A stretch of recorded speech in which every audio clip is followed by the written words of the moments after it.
All right, Big Nate here. So we got these rotors. They're going on a guy's roadster. He wants them all, the whole rotor, powder coated light cherry red. So he got about a 1/2 inch on each side from his brake pads. So it got all rusted up on his original ones.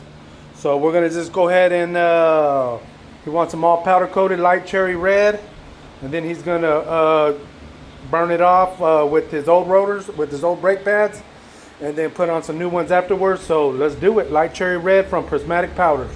Right now we're degreasing them with the pre-green painting prep from Eastwood. Stuff's great. Let's do it. Let's see how it comes out.